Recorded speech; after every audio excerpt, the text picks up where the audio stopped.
Hello student, previous videos में हम लोगों ने लीनियर इक्वेशंस के बारे में पढ़ा। उसमें सीखा था लीनियर इक्वेशंस को कैसे सॉल्व किया जाता है। साथ में हम लोगों ने यह भी देखा था कि ग्राफिकली लीनियर इक्वेशन को सॉल्व किया जाता है। ओके, अलजेब्रिकली भी किया जाता है, जो कि हमने फर्स्ट वीडियो सेकंड वीडियो में बता दिया। थर्ड वीडियो में हमने वर्ड्स प्रॉब्लम से रिलेटेड कुछ क्वेश्चंस बताया था। आज हम लोग वर्ड्स प्रॉब्लम को ही डिस्कस करेंगे, जिसमें और डिफरेंट टाइप्स के बारे में बताएंगे। ठीक है, तो लास्ट क्लास में हमने आपको प्राइस के बारे में, जैसे कि दो ऑब्जेक्ट का प्राइस फाइंड करना हो तो उस टाइप के प्रॉब्लम बताए थे। हमने आपको न्यूमरेटर डिनोमिनेटर वाले टाइप्स के क्वेश्चन पे डिस्कस किए थे। उसके साथ हमने आपको दो डिजिट के नंबर से रिलेटेड क्वेश्चन भी सॉल्व किए, डिस्कस किए थे। ओके, आज हम डिस्कस करेंगे प्रॉब्लम ऑन एज। ठीक है, प्रॉब्लम ऑन एज।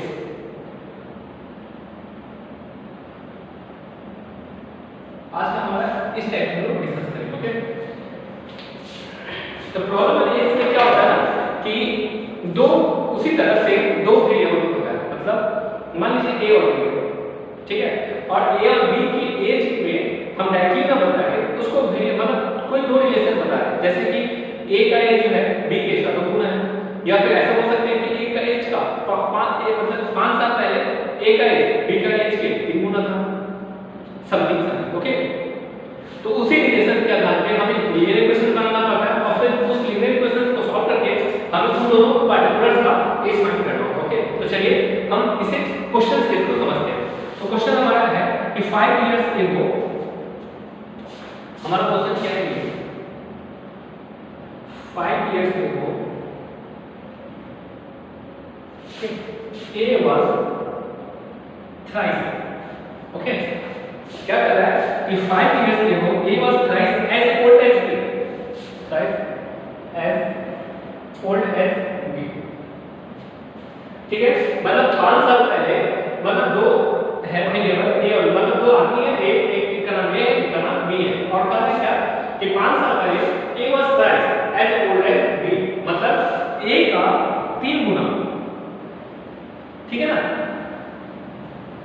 बी था। ओके, एंड 10 years later, अगला क्वेश्चन क्या है, and 10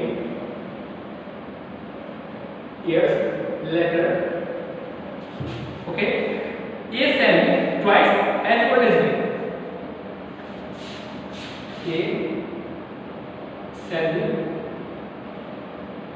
twice as old as B. ठीक है,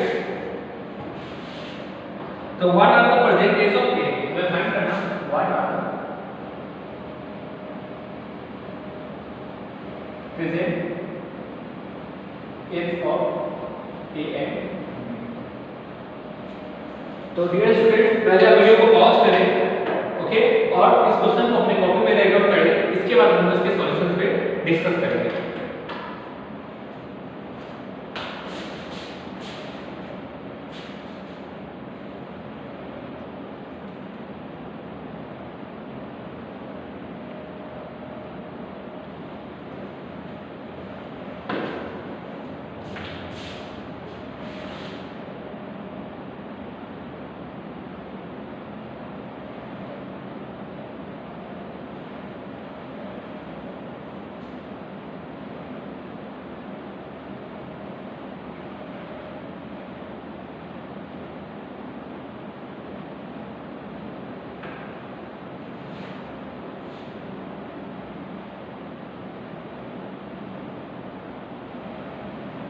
आई होप आप लोगों ने इसे सॉल्व कर लिया होगा। तो चलिए अब हम इसके सॉल्यूशंस को डिस्कस करेंगे।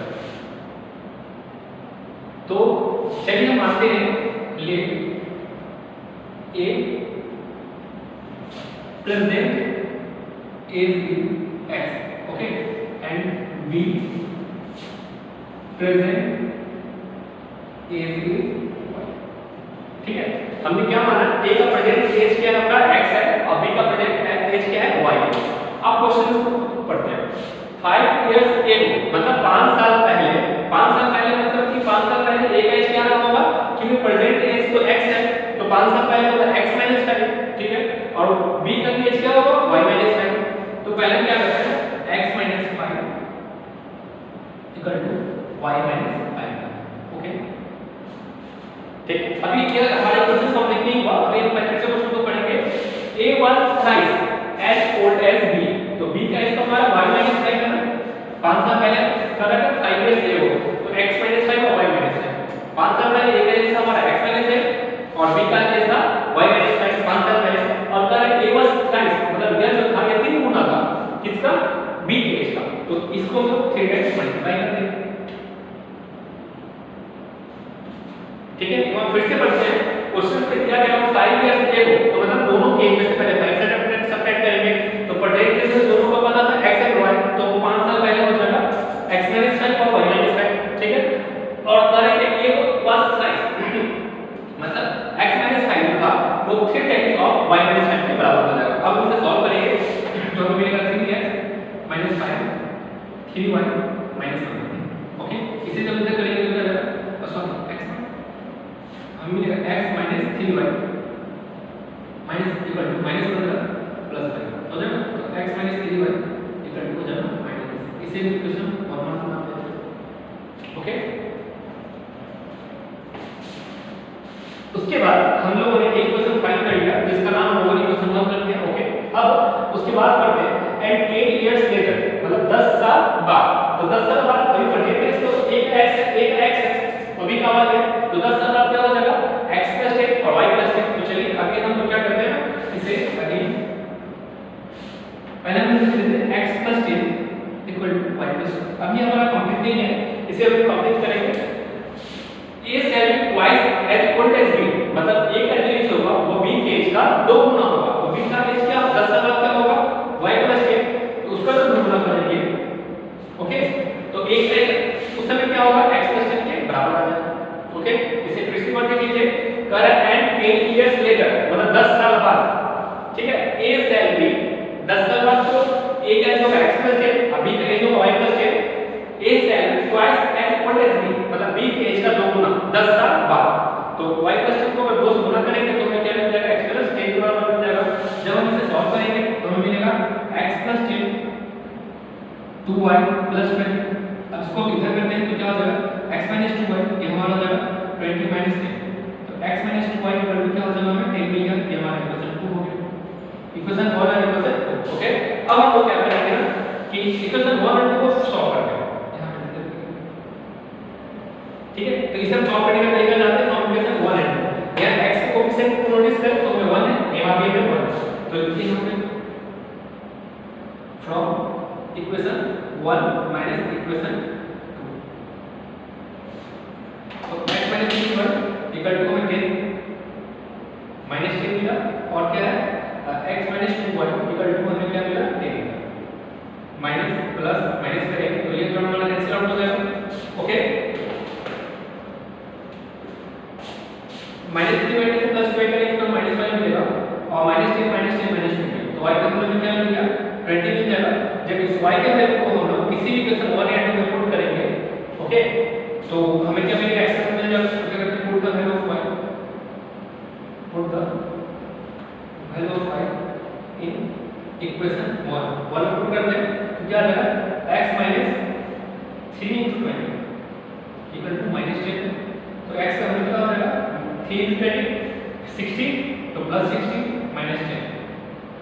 ओके, तो x का वैल्यू क्या मिल गया 50 मिल गया। ओके, तो a का एज क्या हो जाएगा therefore a present age is क्या हो जाएगा हमारा a का तो x - 50 हो जाएगा, b प्रेजेंट एज इज और b का y का हो जाएगा 20। ओके, तो अब हम इस रिलेशन को सेटिस्फाई करा के कोशिश करें, a और b के एज में 5 साल पहले इसका एज 15 होगा, इसका 45 होगा, तो 15 × 45 जो कह रहा था थ्राइस एज ओल्ड एज मिल रहा, और क्या कर 10 साल बाद 10 साल बाद इसका 60 हो जाएगा, इसका 30 हो जाएगा, यहां पे करा ट्वाइस, तो ये भी ओके। तो आई होप आपको ये समझ में आ रहा होगा, तो प्लीज आप वीडियो को पॉज करें, ऐसे समझने की कोशिश करें और इसे अपने कॉपी में राइट डाउन कर लें।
आई होप आप लोगों ने इसे अपनी कॉपी पे राइट डाउन कर लिया होगा।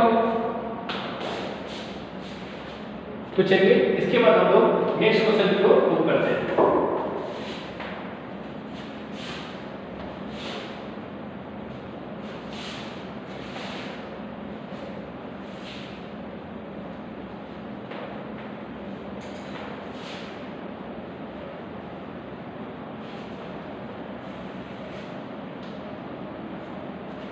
क्वेश्चन हमारा कुछ इस प्रकार है कि 2 इयर्स एगो, क्वेश्चन हमारा कुछ इस प्रकार है 2 इयर्स एगो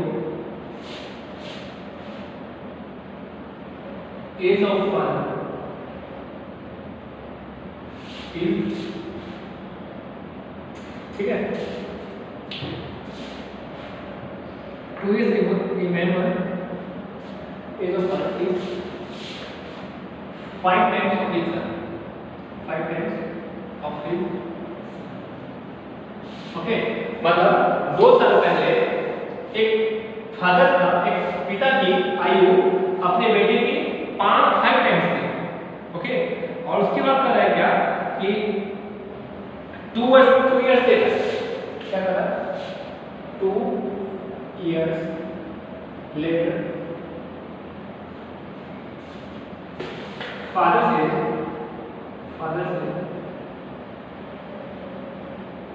8 more than, ठीक है, 8 more than 3 times of his, 3 more than 3 times of something. Okay, then find the age of father and son. तो हमें पिता और पुत्र की आयु फाइंड करनी है। इसे हम समझते हैं। पहले हमें क्वेश्चन में दिया गया है कि 2 साल पहले पिता की आयु अपने पुत्र की आयु की 5 टाइम्स थी।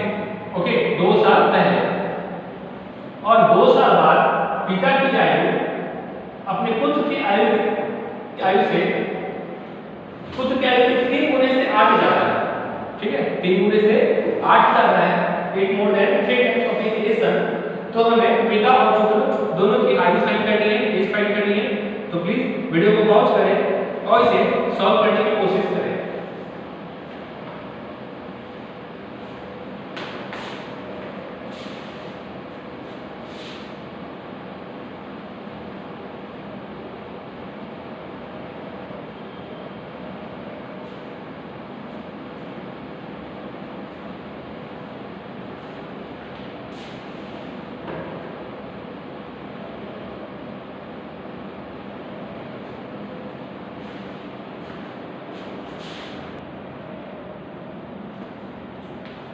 आई होप आप लोगों ने इसे सॉल्व कर लिया होगा। तो चलिए अब हम इसके सॉल्यूशंस को डिस्कस करते हैं। ओके, तो सबसे पहले हम एज्यूम करते हैं let father's age is x, okay, and son's age is y। ठीक है, फादर का एज हमने क्या किया, x एज्यूम कर लिया, और सन्स का एज क्या कर लिया, y एज्यूम कर लिया। ओके, अब क्वेश्चन में क्या कर रहा है कि 2 इयर्स एगो मतलब पहले, तो हम लोग क्या करते हैं, सबसे पहले x - 2 और y - 2। ये हमारा कंप्लीट क्वेश्चन नहीं है। और हम लोग आगे बढ़ेंगे कि father age is 5 times of his son है। ठीक है, तो ये तो फादर का x मान लेते हैं और सन का एज y है। और 2 साल पहले हमारा ये दोनों का जो है x - 2 और y - 2, तो सन का एज तो 5 साल पहले क्या रहा होगा, 2 साल पहले y - 2 रहा होगा। अब 2 साल पहले इसके एज का 5 टाइम्स कितना बराबर होगा, इसके फादर के एज का x - 2 के बराबर होगा। अब इसे सॉल्व करेंगे तो मिलेगा x - 2 5y - 2।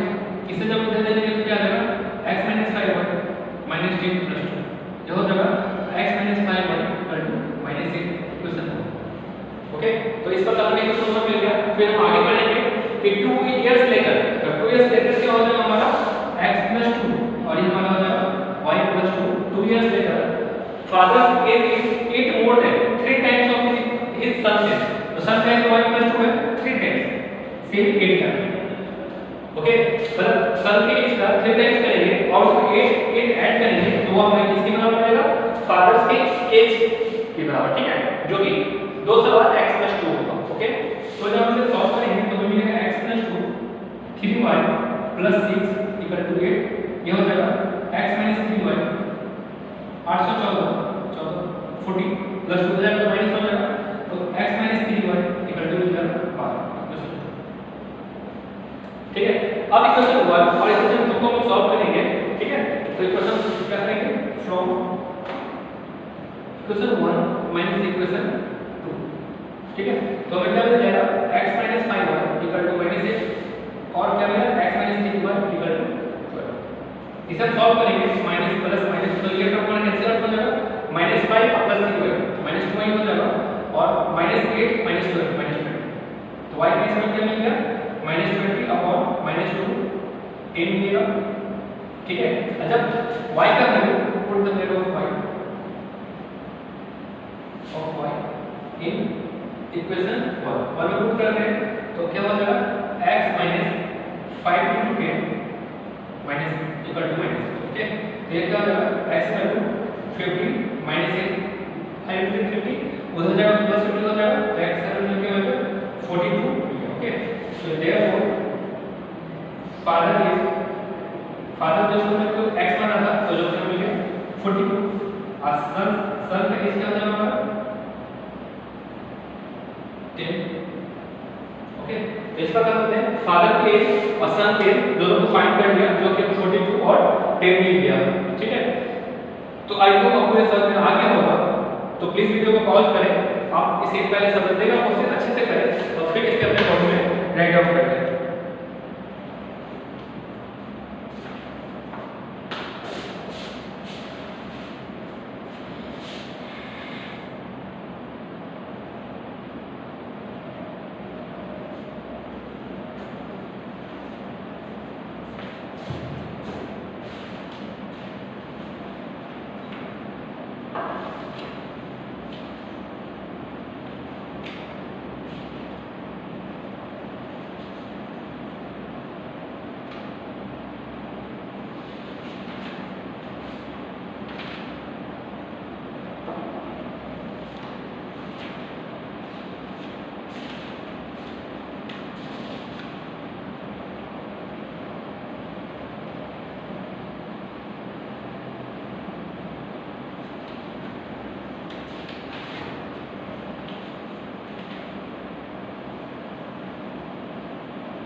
आई होप आप लोगों ने सबके कॉपी में राइट डाउन कर लिया होगा। तो चलिए अब हम इसके नेक्स्ट टाइप के प्रॉब्लम पर डिस्कस करेंगे।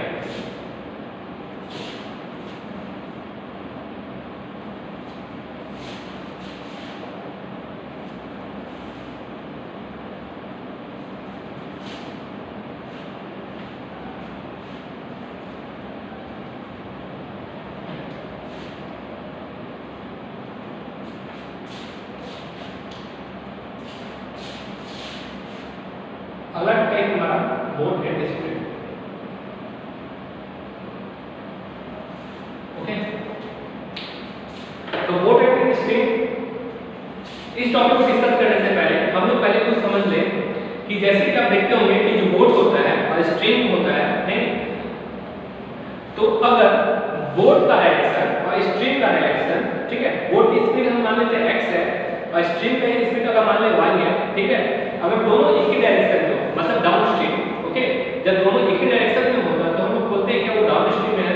ओके, और डाउन स्ट्रीम के केस में बोर्ड का जो टोटल स्पीड होगा वो दोनों की स्पीड के सम के बराबर हो जाएगा।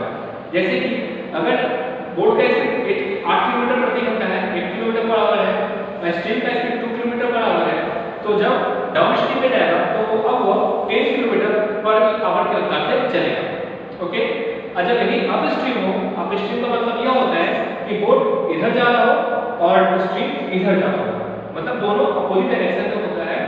तो वैसे कंडीशन में बोलते हुआ अप स्ट्रीम में जा रहा है और उस कंडीशन में जो स्पीड होगा वो डिफरेंस हो जाता है, मतलब बोर्ड की स्पीड से स्ट्रीम का स्पीड को सब्ट्रैक्ट करेंगे तो वो हो जाएगा। ठीक है, जैसे कि अगर बोर्ड का स्पीड हमने 3 बताया स्ट्रीम का 2 बताया, तो फाइनल स्पीड जो मान होगा वो होगा 10-2 मतलब 8 kilometre per our.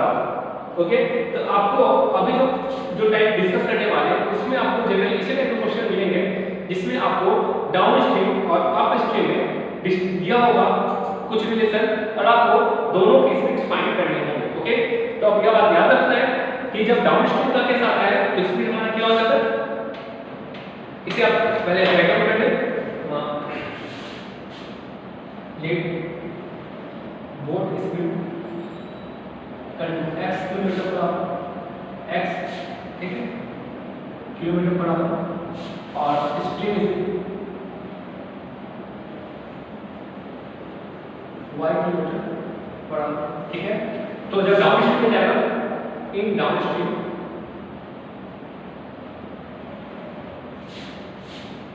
Speed control हो जाएगा x plus y kilometre per our,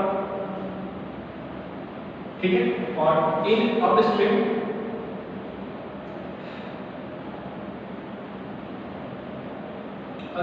speed control हो जाएगा x minus y kilometre per our.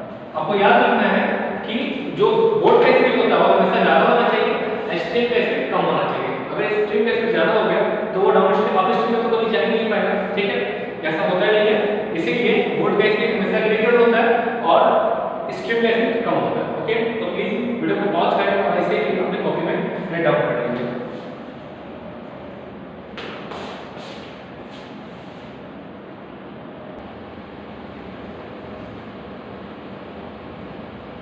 I hope आप लोगों ने सबने कॉपी में राइट डाउन कर लिया होगा। तो चलिए अब हम इसमें क्वेश्चन किस टाइप के आते हैं उन पर डिस्कस करते हैं। Okay,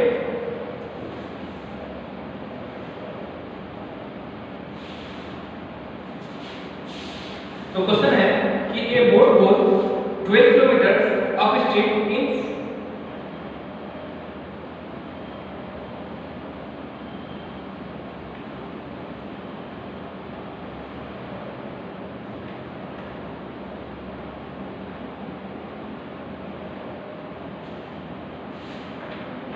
a boat goes a boat goes 12 kilometer upstream and 40 kilometer in downstream in 8 hours। Okay, question में दिया गया है एक बोट है वो 12 किलोमीटर अपस्ट्रीम में जाता है और 40 किलोमीटर डाउनस्ट्रीम में जाता है और टाइम बस 8 घंटा ही लेता है। ओके, उसके बाद दिया गया again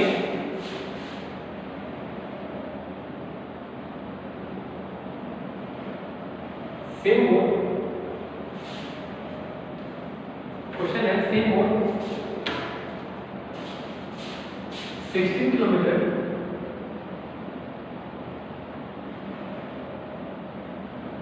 upstream and 32 kilometre in downstream in same day। Find the speed of both। Okay, आपको दोनों का स्पीड फाइंड करना है, मतलब बोट का और स्ट्रीम का, ठीक है। तो प्लीज वीडियो को पॉज करें और इसे सॉल्व करने की कोशिश करिए।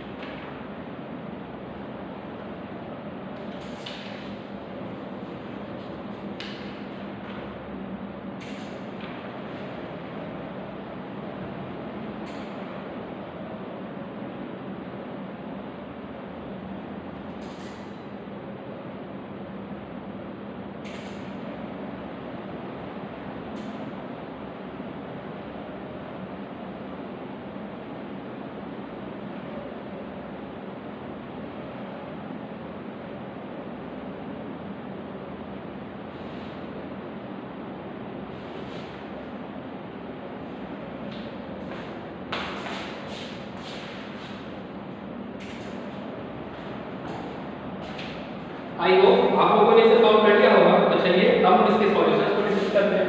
तो सबसे पहले let boat speed is x kilometre per hour, ठीक है, and stream speed is y kilometre per hour, ठीक है। तो हम लोग मान लेते हैं कि बोट का स्पीड हमारा x किलोमीटर पर आवर है, स्ट्रीम का स्पीड जो है y किलोमीटर पर आवर है, ठीक है। और हम जानते हैं टाइम का कंट्रोल होता है डिस्टेंस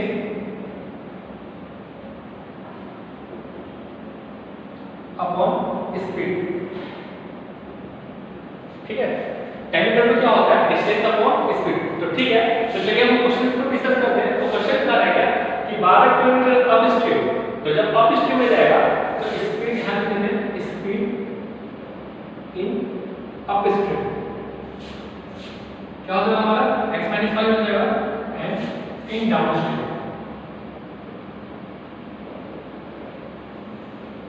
x प्लस, ओके। अब स्ट्रीम में हमारा x - 5 हो जाएगा, डाउन स्ट्रीम में हम स्पीड हमारा x + y हो जाएगा। अब क्या करा कि बोट को 12 किलोमीटर अप स्ट्रीम, तो अप स्ट्रीम में हमारा क्या हो जाएगा, टाइम कितना लगेगा 12/x - y, ठीक है। और साथ में 40 kilometre down stream 14/x + y, और इन दोनों का टाइम मिला के अंदर क्या 8 घंटा, ओके।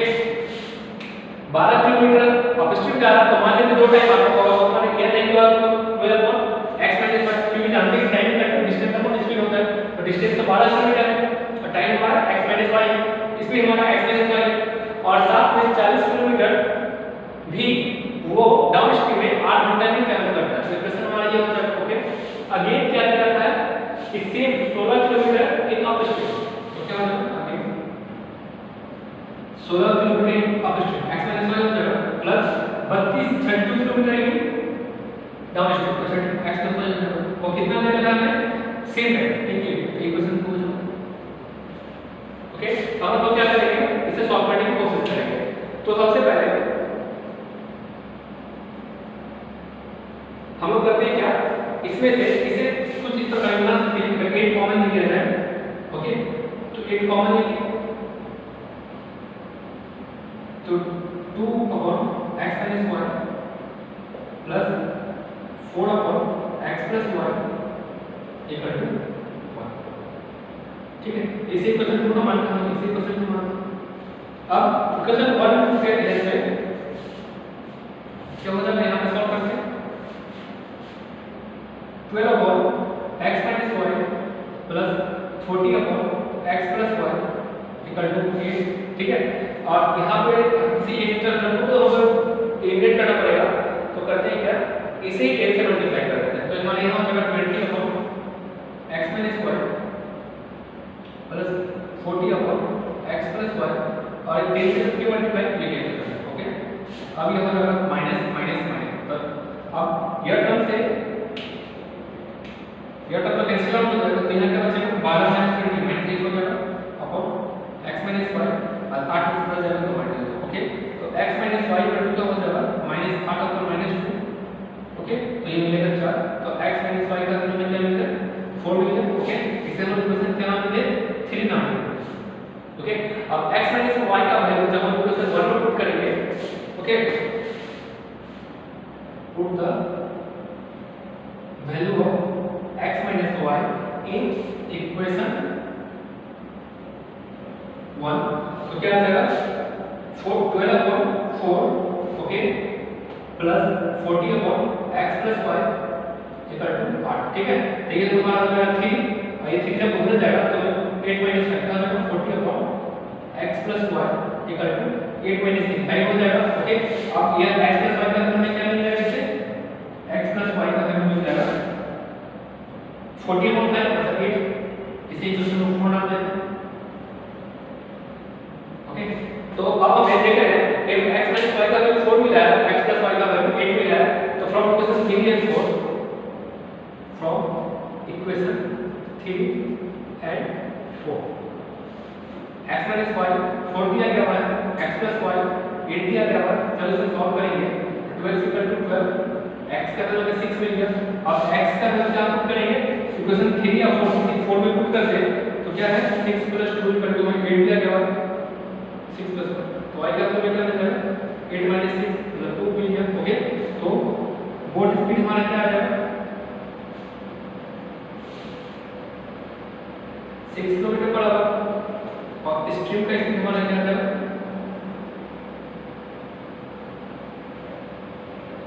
2 किलोमीटर पर। ओके, तो इस प्रकार हमने स्पीड और बोट दोनों का स्पीड फाइंड कर लिया है। ओके, तो चलिए इसके बाद पहले फिर से समझते हैं, फिर आप इसे अपने कॉपी में राइट डाउन कर लीजिएगा।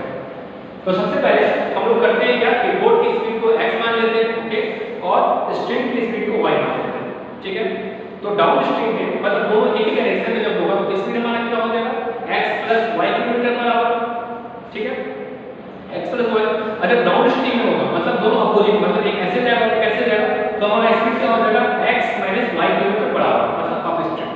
ठीक है, अब क्वेश्चन में दे दिया हुआ है कि 12 kilometre upstream and 40 kilometre downstream in 8 hour. ठीक है, मतलब एक बोट है जो 12 किलोमीटर अप स्ट्रीम में और 40 किलोमीटर डाउन स्ट्रीम बस 8 घंटे में ट्रैवल करता है। तो हमारा इक्वेशन क्या हो जाएगा 12/x - y, तो अप स्ट्रीम था और अप स्ट्रीम का स्पीड होता है x - y plus 40/x + y। ठीक है, और ये दोनों का जब टाइम होगा वो कितना कम होगा 8 आवर कम होगा। ओके, इसे हमने इक्वेशन 1 नाम रख दिया। बाद में कर रहा है कि again 16 kilometre in up stream. ठीक है, मतलब क्या कर रहा है कि 16 किलोमीटर जो है वो अप स्ट्रीम में जा रहा है। ठीक है, और 32 kilometre downstream in same time.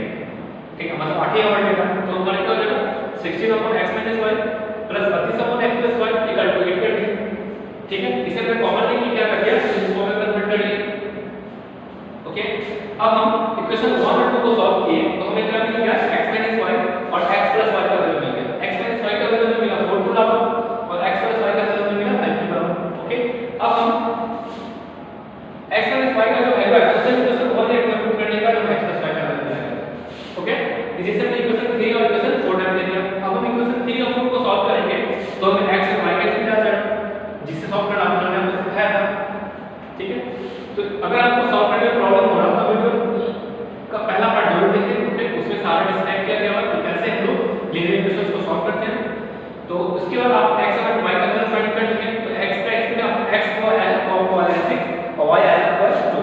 तो x हमने क्या एज्यूम किया था बोट की स्पीड को और y हमने क्या एज्यूम किया था स्ट्रीम की स्पीड को। ओके, तो इस प्रकार हमने बोट की स्पीड फाइंड किया 6 किलोमीटर पर आवर और स्ट्रीम का स्पीड हो गया 2 किलोमीटर पर आवर। ओके, तो प्लीज वीडियो को पॉज करें, इसे समझें और अपने कॉपी में राइट डाउन करें।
आई होप आप लोगों ने सब कॉपी में राइट डाउन कर लिया होगा। तो चलिए अब हम इसके इस प्रॉब्लम के नेक्स्ट टाइप पे आते हैं। ओके, इसका टाइप है प्रॉब्लम्स ऑन ज्योमेट्री। ओके, तो आई होप आप लोगों ने सब कॉपी में राइट डाउन कर लिया होगा।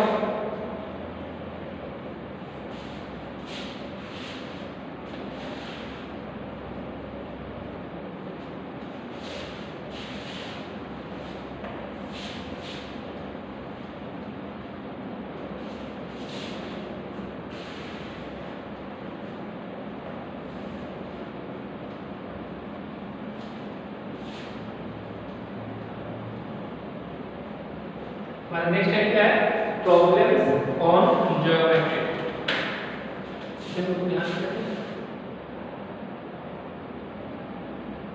Problems on geometry.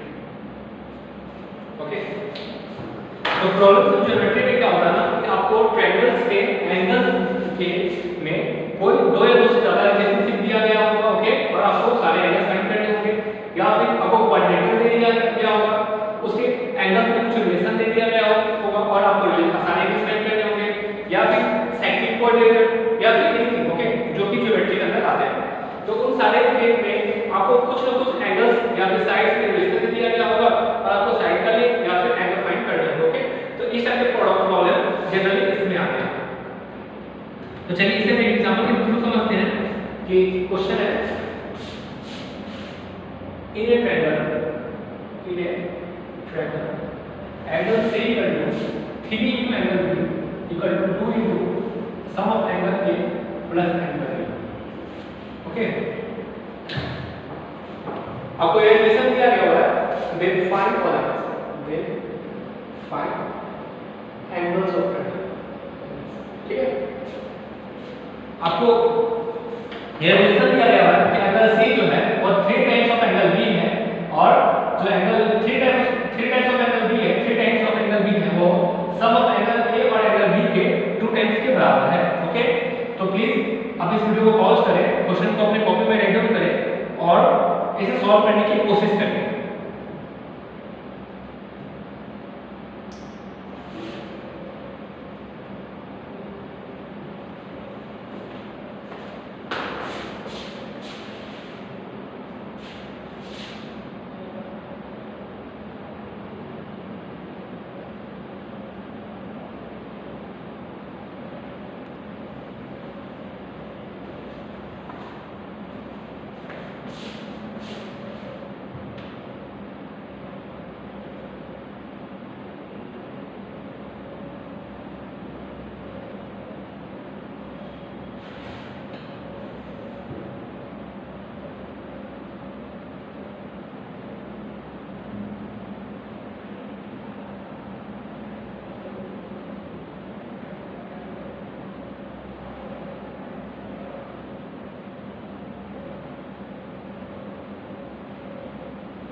I hope आप लोगों ने सॉल्व कर लिया होगा। तो चलिए अब हम इसके सारे एंगल्स को फाइंड करते हैं और सॉल्यूशन को देखते हैं। तो सबसे पहले ये तीनों एंगल को किसी ट्रायंगल में दिया गया है, एंगल A, एंगल B और एंगल C, ओके। और हमें दिया गया है एंगल B एंगल C का रिलेशनशिप दिया गया, ओके। तो एंगल C का 3 दिया गया है, ओके। तो हम लोग इस वाले पार्ट को कंपेयर करते हैं, ओके। तो 3 एंगल B इक्वल टू क्या दिया गया है, 2 of angle A plus 2 of angle B, okay. हम इस B को जब उस तरफ शिफ्ट कर दें तो हमें मिलेगा 2 of angle A plus 2 of angle B minus 3 of angle C equal to 0, okay. यहाँ हो जाएगा 2 ऑफ एंगल A, ठीक है, और क्या हो जाएगा 2 ऑफ एंगल A, ये हो जाएगा 2 में से जब 3 कटेगा तो माइनस एंगल C, ताकि एंगल C का टोटल हो सकते हैं क्या है 2 ऑफ एंगल A, इक्वेशन इसे मान मानते हैं, ठीक है। और क्वेश्चन में दिया गया है कि एंगल C जो है वो 3 ऑफ एंगल C के बराबर है, इसी को सिंपल मानते हैं, ठीक है। एंगल C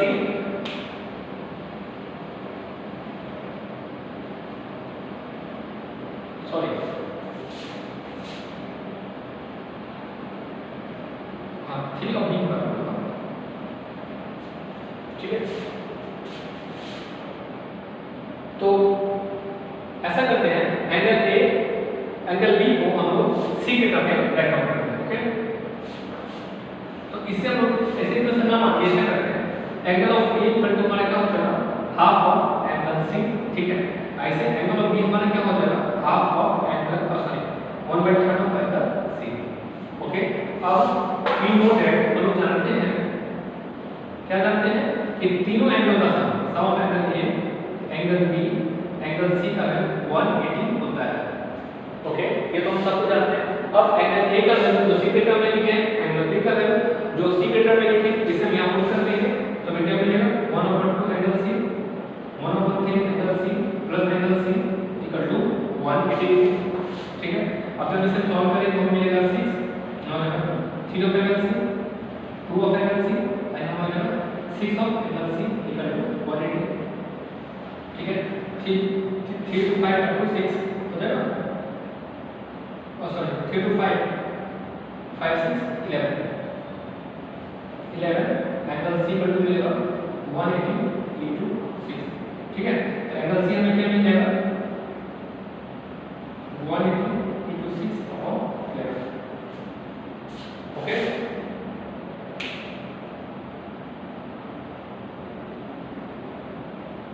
आई होप आपको पूरा क्लियर होगा होगा यहाँ से एंगल बी और एंगल सी पे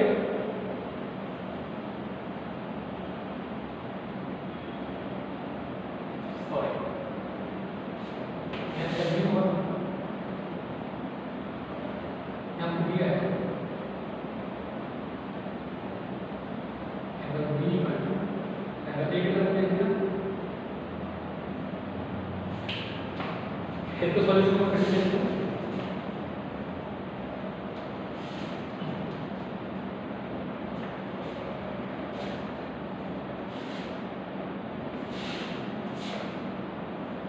अब यहाँ देख सकते हैं कि यहाँ पे हमें जब 2 एंगल में से 3 एंगल में सेपरेट करेंगे तो हमें एंगल बी मिलेगा, तो angle B equal to angle of ए।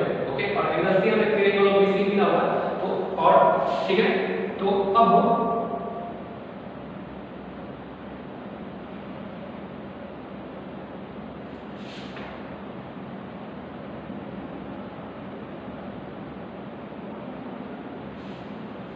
जब हम एंगल बी की जगह मतलब एंगल बी को तो पहले ए के टर्म में लिखिए। ठीक है, इसी एंगल सी को लिख सकते हैं 3 और एंगल बी की जगह क्या हो जाएगा 2 into एंगल मतलब क्या हो जाएगा 6 ऑफ एंगल। ओके, मतलब एंगल सी को भी हमने एंगल ए के टर्म में लिख लिया।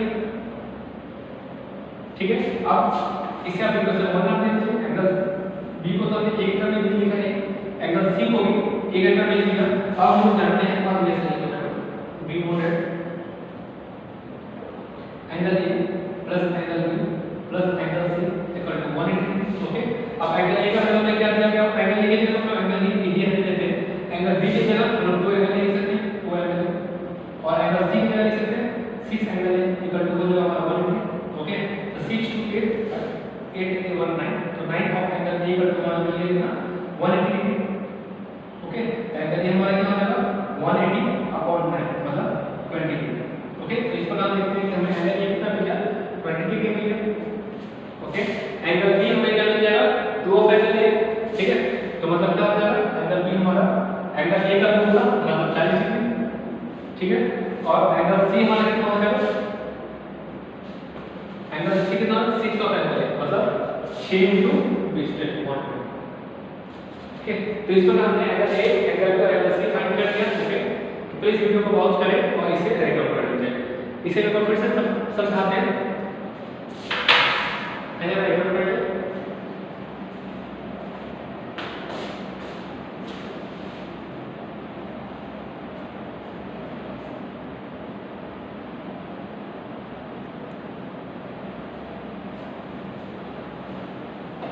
तो चलिए हम इसके सॉल्यूशन पे एक बार फिर से डिस्कस करते हैं।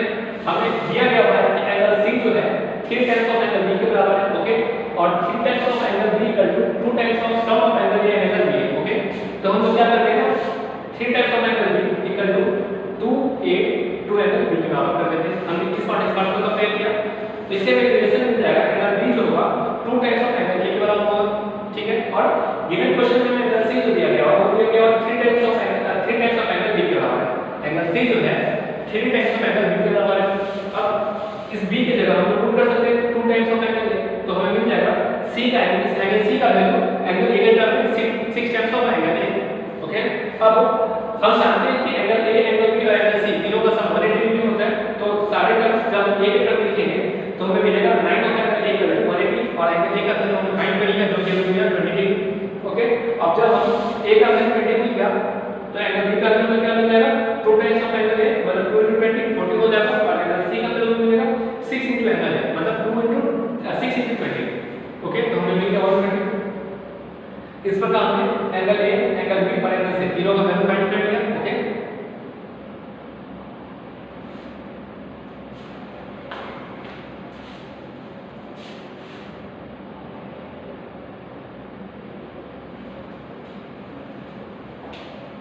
तो आई होप आप लोगों को लीनियर इक्वेशंस में वर्ड प्रॉब्लम कैसे सॉल्व करते हैं ये आपने सीख लिया। साथ में आप लोगों ने प्रीवियस क्लासेस में काफी मेथड्स के बारे में पढ़ाया था, कैसे लीनियर इक्वेशंस को उन मेथड्स का यूज करके इजीली सॉल्व कर सकते हैं। ओके, उसमें क्रॉस मल्टीप्लिकेशन मेथड जो होते हैं वो काफी इंपॉर्टेंट है, उनसे रिलेटेड क्वेश्चन एग्जाम में जनरली आते हैं और मेंशन रहता है कि solve this linear equation using cross multiplication method. Okay, तो उसे आप जरूर रिवाइज करिए। वर्ड प्रॉब्लम से रिलेटेड एक दो क्वेश्चन एग्जाम में आते ही आते हैं हर साल, इसे भी आप इजीली सॉल्व कर सकते हैं। ओके, और कल की क्लास में इनका एक लेक्चर और बचा हुआ, उस क्लास में हम डिस्कस करेंगे कैसे किसी लीनियर इक्वेशंस का सॉल्यूशन होगा या नहीं होगा।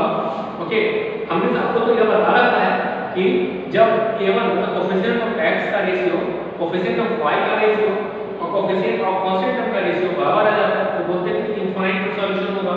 ओके, हमने आपको ये भी बताया था कि पार्टिकुलर सॉल्यूशन का केस तब होता है जब कोएफिशिएंट ऑफ x, ठीक है, कोएफिशिएंट ऑफ y का रेशियो बराबर नहीं होता है तो बोलते हैं कि यूनिक सॉल्यूशन होगा। और नो सॉल्यूशन के केस में coefficient of x equal to ratio of coefficient of x equal to ratio of coefficient of y equal to not equal to constant term का रेशियो। अगर ना हो तो बोलते हैं नो सॉल्यूशन। इस कंडीशन में बताया था आपको कि ग्राफ पैरेलल ही होता है।